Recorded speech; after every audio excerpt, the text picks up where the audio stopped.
Hi everybody, now I would like to teach you about so that. How to use so that in the English language. In this session, let us learn clearly about so that. Generally, we use so that in order to express the idea of degree. Here, we use so plus adjective or adverb plus that. Now, let us join two events by using so that. He is very weak. He cannot lift this box. Let us join these two events by using so that. He is so weak that he cannot lift this box. She is very intelligent. She can pass this test. She is so intelligent that she can pass this test.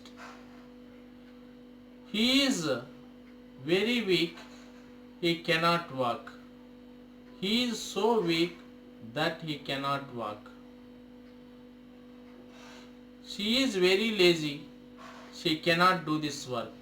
She is so lazy that she cannot do this work. Raghu is very naughty. He cannot finish this work on time. Raghu is so naughty that he cannot finish this work on time. In such a way, you should use so that in order to join two events by following the structure so plus adjective or adverb plus that. Okay? In my next session, I shall come with some other new topic. Till then, thank you very much.